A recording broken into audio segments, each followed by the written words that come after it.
आज से बहुत साल पहले,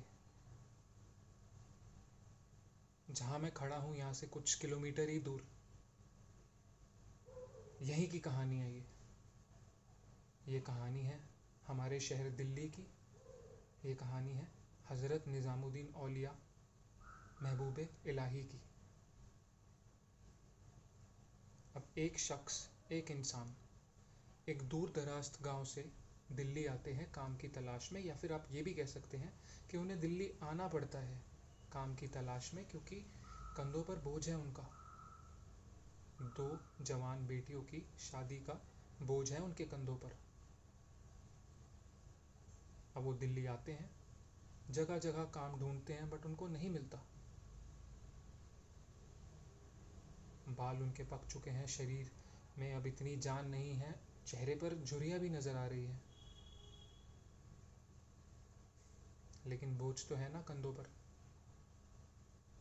तो जगह जगह फिरने के बाद उनको एक समय तो ऐसा आ गया कि हालात बद से बदतर हुए, उनको लोगों के सामने हाथ भी फैलाने पड़े, भीख भी मांगनी पड़ी।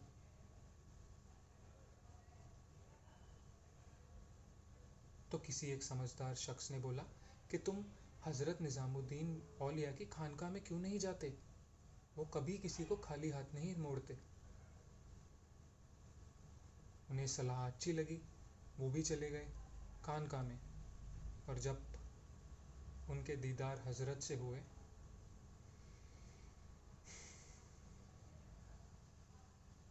तो उन्होंने अपना सब कुछ उनके कदमों में रख दिया। उनकी शख्सियत ही कुछ ऐसी थी कि वो अपनी सारी मुसीबतें, सारा बोझ, सब कुछ वहीं उनके कदमों पर रखा है।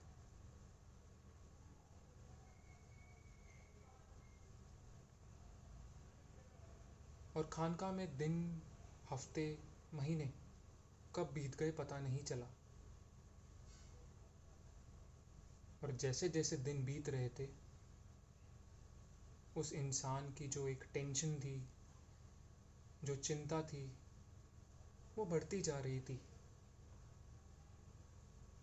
उसे ये चिंता सता रही थी कि इतने दिन मैंने क्या किया, मैं घर जाकर अपनी जवान बच्चियों को क्या जवाब दूंगा।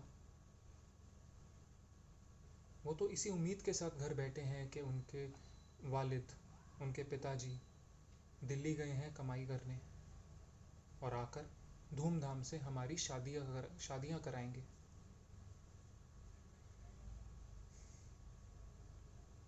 उन्होंने अपनी मुसीबत का इजहार अभी हजरत के सामने किया नहीं था, और मुसीबतों का इजहार करना हजरत के सामने इसकी ज़रूरत भी नहीं थी।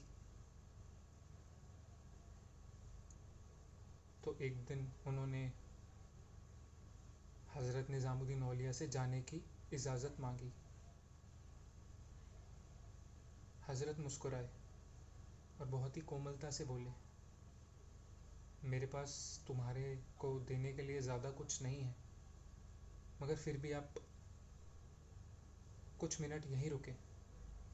वो अंदर वाले कमरे में गए और अपनी पुराने जूतों का एक जोड़ा लाके उन्हें दे दिया।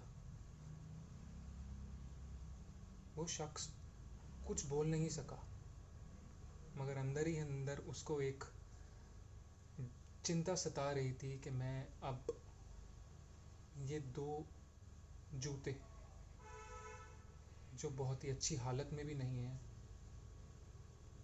इनसे कैसे अपनी बच्चियों का विवाह, बच्चों का कैसे कराऊंगा मैं। खैर, उन्होंने कुछ नहीं बोला और वो जूते लेकर चले गए। जैसे उन्होंने दिल्ली शहर पार किया, रात हो चुकी थी, सूरज ढल चुका था। अब हर शहर के एक कोने पर एक ऐसा कमरा होता है जहां मुसाफिर अक्सर ठहरा करते हैं। तो रात को वो उसी कमरे में सो गया। कई मुसाफिर वहाँ आ रहे थे, जा रहे थे, बातें कर रहे थे, इधर उधर की कहानियाँ सुना रहे थे, मगर उस इंसान को यही चिंता खा रही थी कि मैं घर किस मुंह के साथ जाऊं, या फिर घर जाऊं भी।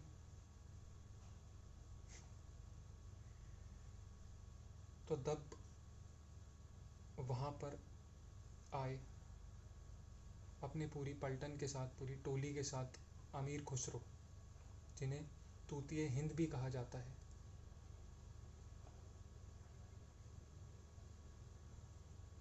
अमीर खुसरो मुरीद थे हज़रत निज़ामुद्दीन औलिया के, और उनकी मोहब्बत का इजहार हज़रत के लिए, आपकी शख्सियत कितनी भी बड़ी हो, मेरी शख्सियत कुछ भी हो, शब्दों में बयां तो नहीं हो सकती।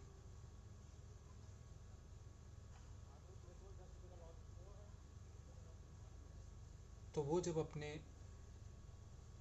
टोली के साथ बैठे थे, बातें कर रहे थे, एकदम उन्होंने सबको चुप होने के लिए कहा।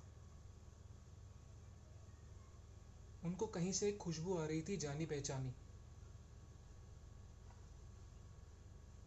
उन्हें खुशबू आ रही थी अपने मुर्शिद हज़रत निज़ामुद्दीन औलिया की। मगर दिल्ली तो यहाँ से कई मील दूर था, क्या हज़रत कहीं आसपास हैं? उन्होंने इधर उधर नज़र दौड़ाई तो देखा दूर एक बुज़ुर्ग, एक बूढ़ा शख्स सो रहा है, और वो खुशबू वहीं से आ रही है। अमीर खुसरो वहाँ दौड़े दौड़े गए और देखा तो वो इंसान अपने सर के नीचे पुराने जूते दबाए सो रहा था। उन्होंने उस शख्स को उठाया और पूछा कि ये जूते तुम्हें कहाँ से मिले? वो शख्स मुस्कुराया और बोला, ये मुझे हज़रत ने दिए हैं। खुसरो बोले, क्या तुम ये मुझे जूते दे सकते हो? जो भी तुम कीमत बोलोगे मैं उसे देने के लिए तैयार हूँ। वो शख्स हंस पड़ा। वो बोला कि आप इन जूतों की क्या कीमत देंगे, आप रख लें।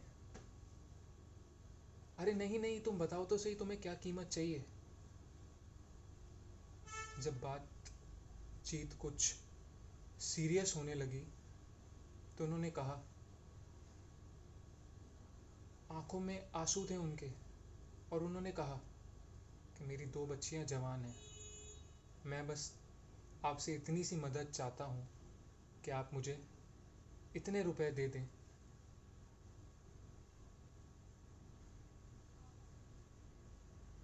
कि मैं अपनी 2 बेटियों की शादी कर पाऊँ। अमीर खुसरो कुछ हक्के बक्के से थे, वो इतना ज़्यादा उत्साहित थे। अरे नहीं नहीं, तुम जो बोलो मैं वो देने को तैयार हूँ। वो इंसान बस सर झुकाए खड़ा रहा। तभी उन्होंने अपने टोली में से किसी को आवाज़ दी और बोला कि जितनी भी अशरफियाँ हमारे पास है इन्हें दे दो। अमीर खुसरो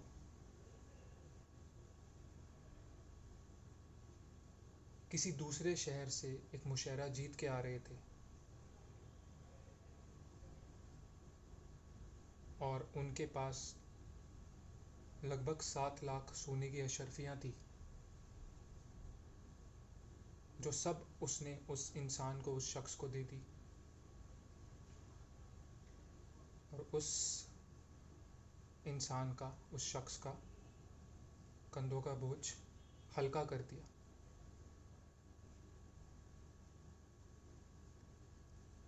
अब उत्साह दोनों तरफ था। जब उन्होंने इतना सारा पैसा देखा उस इंसान ने, तो उसे समझ नहीं आया वो उसका उनका कैसे धन्यवाद करे। और दूसरी ओर खुसरो, जब उन्होंने वो जूते देखे तो वो नहीं बयां कर पाए कि मैं कैसे इनका शुक्रिया अदा करूं। उन्होंने अपने आस्तीन से ही उन जूतों को कुछ साफ़ किया, एक कपड़े में बहुत ही सलीके से लपेटा और अपने सर पर रखकर दिल्ली की ओर भरी रात में ही चल पड़े।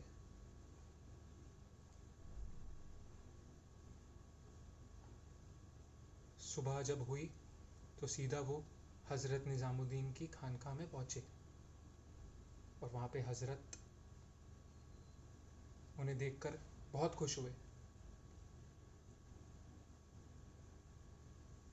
उन्होंने खुसरो से पूछा, कैसा रहा तुम्हारा मुशायरा?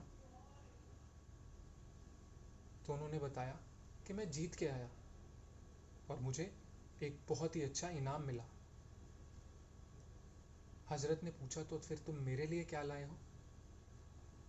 तो उन्होंने एक बच्चे के जैसा, बच्चे में उत्साह होता है वैसे ही उछल उछल कर हज़रत के पास गए और वो जो कपड़े में जूते लपेटे थे उनको खोला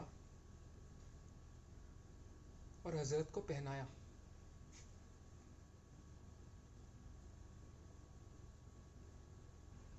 अब हज़रत निज़ामुद्दीन औलिया मुस्कुराए और पूछा, अरे कितने के खरीदे ये जूते?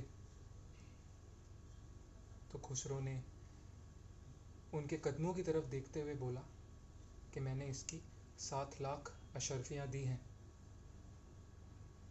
हज़रत निज़ामुद्दीन औलिया कुछ बच्चों जैसी हंसी हंसे और बोले, खुसरो सस्ते में ले आए।